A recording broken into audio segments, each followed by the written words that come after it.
सिर्फ जननायकन ही नहीं बल्कि एक और ऐसी फिल्म थी जो अपनी रिलीज से काफी पहले लीक हो गई थी, मगर उसके बाद जो हुआ उसे in the history of Tollywood industry हमेशा याद रखा जाएगा।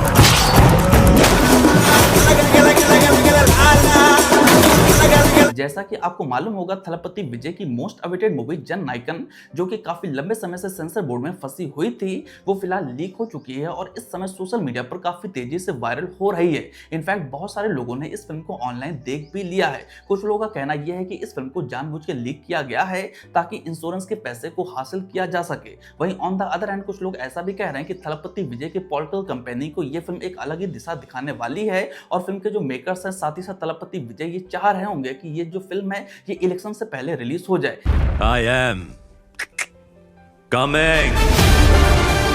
तो दोस्तों आज हम अपने इस वीडियो में कुछ ऐसी फिल्मों पर चर्चा करेंगे जो कि रिलीज होने से पहले ही लीक हो गई। तो नमस्कार, स्वागत है आपका हमारे चैनल फिल्मी वाणी पर ही। दोस्तों वीडियो को शुरू करने से पहले एक इंपॉर्टेंट डिस्क्लेमर। देखिए, मूवी पायरेसी या फिर कोई ऐसी फिल्म जो ऑनलाइन लीक हो चुकी हो उसे डाउनलोड करके अननेसेसरी फॉरवर्ड करना ये एक सीरियस क्राइम है और आप सभी को ये करने से बचना चाहिए, खासकर तब और जब फिल्म रिलीज ना हुई हो तब तो बिल्कुल भी नहीं। देखिए, इस तरह की जो चीजें हैं ये कहीं ना कहीं आपके एक जमीर पर भी सवाल खड़े करती हैं। आप खुद सोचिए कि एक इंसान या फिर एक प्रोड्यूसर जो करोड़ों रुपए लगाकर हजारों यूनिट के साथ साल साल भर मेहनत करके एक फिल्म बनाता है, उसे आप एक झटके में डाउनलोड करके देख लेते हैं तो ये कितनी बुरी बात है। तो मेरा ऐसा मानना है कि इस तरह की चीजें बिल्कुल भी नहीं होनी चाहिए। साथ ही साथ इंडियन गवर्नमेंट को इसके अगेंस्ट में सख्त से सख्त कानून बनाना चाहिए। बहरहाल मूवी पायरेसी या फिर किसी फिल्म के लीक होने के पीछे जो मेजर रीजन निकल कर आए हैं उसमें कहीं ना कहीं सीबीएफसी का हाथ होता है। मोस्ट ऑफ द केसेस में हमें ऐसा देखने को मिला कि जब किसी फिल्म को सेंसर सर्टिफिकेशन के लिए भेजा गया तो वहीं से उस फिल्म का प्रिंट लीक हो गया। इसके अलावा थिएटर एग्जिबिटर्स भी आजकल फिल्म को डाउनलोड करके लीक कर देते हैं। साथ ही साथ या तो कभी कभी इनसाइडर्स की तरफ से भी इस फिल्म को लीक किया जाता है। बहरहाल मूवी पायरेसी के इतिहास में एक जो फिल्म सबसे टॉप पर आती है वो एक ऐसी फिल्म है जिसने लीक होने के बाद भी इतिहास रचा था। जी हाँ, हम बात कर रहे हैं पावर स्टार पवन कल्याण की मूवी अतरंगी डरेडी की। दोस्तों ये जो फिल्म थी ये अपनी रिलीज से एक महीना पहले इस फिल्म के 90 मिनट का सीक्वेंस लीक हो गया था। इसके बाद मेकर्स ने जल्दबाजी में अपनी इस फिल्म को प्रीपोन किया और जब ये फिल्म रिलीज होती then rest is the history. दोस्तों अपनी रिलीज के साथ ही इस फिल्म को जबरदस्त रिस्पांस मिला और इस फिल्म ने मगाधीरा के रिकॉर्ड को तोड़कर तेलुगु इंडस्ट्री की इंडस्ट्री हिट का टैग हासिल किया। कहीं ना कहीं पावर स्टार पवन कल्याण का स्टारडम ऑन पीक था, जिसके चलते फिल्म का लीक होने का भी इस पर बिल्कुल भी असर नहीं पड़ा और इस फिल्म ने एक ब्लॉकबस्टर फिल्म का टैग हासिल करके इतिहास लिखा था। इसके बाद आती है शाहिद कपूर की मूवी उड़ता पंजाब। दोस्तों जब ये फिल्म रिलीज होने वाली थी तो इस फिल्म के अराउंड में ऑलरेडी कंट्रोवर्सी चल रही थी। फिल्म का सेंसर सर्टिफिकेशन नहीं हो पा रहा था, लेकिन जब बड़ी मुश्किल के बाद इस फिल्म की रिलीज डेट को हरी झंडी मिलती है तो फिल्म की रिलीज से ठीक 2 दिन पहले इस फिल्म का एक 40 मिनट का सीक्वेंस ऑनलाइन लीक हो जाता है। हालांकि वहां पर हमें एडिट के वाटरमार्क सीक्वेंस देखने को मिलते हैं, जिसके चलते ये बताया गया कि ये जो फिल्म थी इसे किसी इनसाइडर ने ही लीक किया था। बहरहाल इस फिल्म को कंट्रोवर्सीज के चलते साथ ही साथ फिल्म के लीक होने की वजह से अच्छी खासी हाइप मिली और जब ये फिल्म बॉक्स ऑफिस पर रिलीज होती है तो वहां पर इस फिल्म को क्रिटिक्स की तरफ से काफी अच्छे रिव्यूज मिले। साथ ही साथ बॉक्स ऑफिस पर भी ये बड़ी सक्सेस के तौर पर टर्न आउट होती है। खैर, इस लिस्ट में कमल हसन साहब की मूवी विश्वरूपम भी सबसे टॉप पर आती है। दोस्तों जब ये मूवी रिलीज होने वाली थी तो कुछ रिलीजियस इश्यूज के चलते इस फिल्म के अराउंड भी काफी कंट्रोवर्सी खड़ी हो गई थी। कमल हसन साहब को मैसिव बैकलैश झेलना पड़ रहा था, साथ ही साथ इस फिल्म को बैन तक करने की बात चल रही थी। अब इसी बीच इस फिल्म के अराउंड में सबसे बुरी चीज घटती है। फिल्म का एक पायरेटेड वर्जन पूरी तरह से ऑनलाइन प्लेटफॉर्म पर लीक हो जाता है। इसको लेकर कमल हसन साहब ने कहा था कि फिल्म के साथ हुई कंट्रोवर्सी साथ ही साथ फिल्म के लीक होने की वजह से उन्हें काफी बड़ा घाटा हुआ है।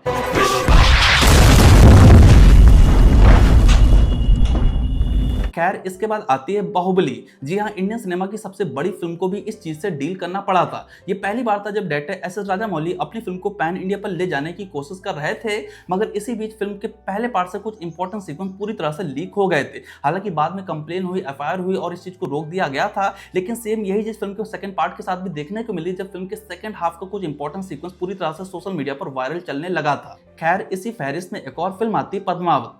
जी हाँ, डायरेक्टर संजय लीला भंसाली की वही फिल्म जिसे रिलीज नहीं होने दिया जा रहा था। फिल्म के अगेंस्ट में मैसिव कंट्रोवर्सी चल रही थी। करणी सेना इस फिल्म को बैन करने तक की बात चल रही थी और इसी बीच में इस फिल्म के साथ सबसे वर्स्ट होता है।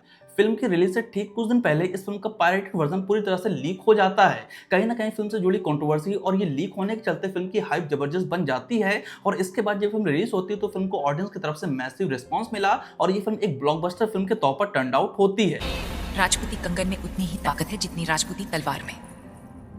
बहरहाल इसके बाद आती है अक्षय कुमार साहब की मूवी टॉयलेट एक प्रेम कथा। जी हाँ, ये फिल्म भी अपनी रिलीज होने से पहले लीक हो गई थी। इसके बाद अक्षय कुमार ने सामने से आकर अपने फैंस से रिक्वेस्ट करी थी कि वे इस तरह की चीजों में बिल्कुल ना पड़ें और उन्हें सपोर्ट करें। बहरहाल जब ये फिल्म रिलीज होती है तो अगेन इस फिल्म को ऑडियंस की तरफ से अच्छा सपोर्ट मिलता है और ये फिल्म बॉक्स ऑफिस पर एक सक्सेसफुल वेंचर के तौर पर टर्न आउट होती है। अब बीवी वापस आए ना आए, संडास तो लाके छोड़ूंगा इस गांव में।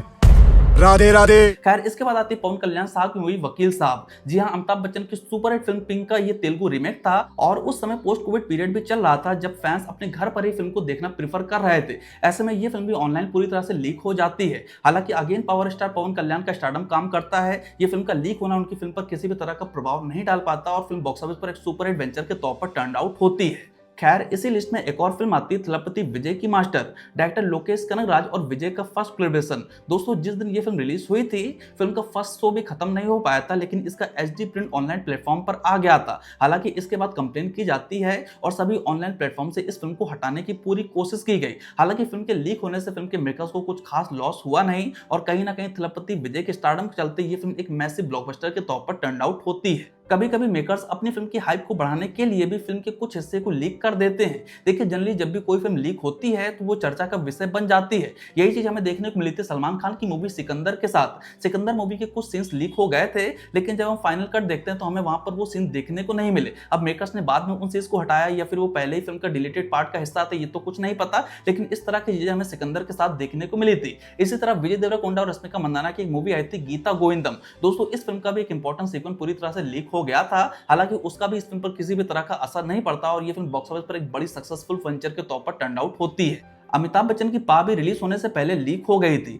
हालांकि फिल्म का कंटेंट इतना स्ट्रॉन्ग था कि फिल्म का वर्ड ऑफ माउथ बहुत ही पॉजिटिव निकल कर आता है और ये फिल्म भी बॉक्स ऑफिस पर एक सक्सेसफुल वेंचर के तौर पर टर्न आउट हो जाती है। देखिए मेरा ऐसा मानना है कि वो ऑडियंस जो थिएटर जाके फिल्म देखना प्रेफर करती है वो लीड या फिर पायरेटेड वर्जन में चीजें देखना पसंद नहीं करती और इसके चलते बॉक्स ऑफिस पर ये फिल्में मैसिव सक्सेस के तौर पर टर्न आउट होती हैं। बहरहाल ये वो फिल्में थी जिन्होंने लीक होने के बावजूद बॉक्स ऑफिस पर अच्छा खासा होल्ड मेंटेन करके दिखाया। बहरहाल कुछ फिल्में ऐसी भी हैं जो लीक हुई और बॉक्स ऑफिस पर एक बड़ी डिजास्टर के तौर पर टर्न आउट हुई। इसमें पहली फिल्म आती है सनी देओल की मोहल्ला 80। देखिए जब ये फिल्म रिलीज होने वाली थी तो इस फिल्म के अराउंड में काफी कंट्रोवर्सी चल रही थी। इस फिल्म को मैसिव बैकलैश झेलना पड़ रहा था और इस फिल्म की रिलीज डेट बार बार आगे टल रही थी। इसी बीच फिल्म के मेकर्स पर काफी सारे केस भी हुए। साथ ही साथ ये फिल्म अपनी रिलीज से 1 महीना पहले ही लीक हो जाती है। इसके चलते इसके बॉक्स ऑफिस पर बहुत ही बुरी तरह से प्रभाव पड़ा क्योंकि उस समय मोहल्ला 80 को बहुत सारे लोगों ने मोबाइल पर ही देख लिया था। जब ये फिल्म थिएटर पर रिलीज होती तो इस फिल्म को पब्लिक की तरफ से बिल्कुल भी सपोर्ट नहीं मिला और ये फिल्म बॉक्स ऑफिस पर एक बड़ी डिजास्टर के तौर पर टर्न आउट होती है। ये हमारे लिए राष्ट्रीय स्वाभिमान का प्रश्न है और उससे हम कोई समझौता नहीं कर सकते। ठीक इसी तरह नवाजुद्दीन सिद्दीकी की जो मूवी आई थी बाबू मोशाय बंदूकबाज, वो भी रिलीज से काफी पहले लीक हो गई थी जिसको पब्लिक ने ऑनलाइन ही देख डाला था। खैर इसी तरह अनुराग कश्यप की मूवी 5। दोस्तों जब इस फिल्म को सेंसर सर्टिफिकेशन नहीं मिल पाता है तो उसी दौरान ये फिल्म पूरी तरह से लीक हो जाती है। इवन फिल्म के मेकर्स ने इस फिल्म के लीक वर्जन को हटाने तक का भी प्रयास नहीं किया। लोगों ने इस फिल्म को डाउनलोड किया, देखा और आज भी इस फिल्म का लीक्ड वर्जन ही अवेलेबल है। बहरहाल ये तो रही वो फिल्में जो लीक्ड हुई और उसके बाद उन फिल्मों के साथ क्या हुआ ये हमने आपको बताया। अब फिलहाल जननायकन के साथ क्या होगा ये देखने वाली बात है। देखिए जननायकन भी पूरी तरह से लीक हो चुकी है, लेकिन पर्सनली मुझे ऐसा लगता है थलपति विजय का जो स्टारडम है वो इस पर पूरी तरह से हावी होने वाला है और इस फिल्म का लीक होना इसके बॉक्स ऑफिस पर किसी भी तरह का असर नहीं डाल पाएगा। खैर यार आज का हमारा स्पेशल वीडियो, अगर आपको हमारा ये वीडियो पसंद आया हो तो प्लीज लाइक करें, कमेंट करें और इस चैनल को सब्सक्राइब करें। आपका बहुत बहुत धन्यवाद।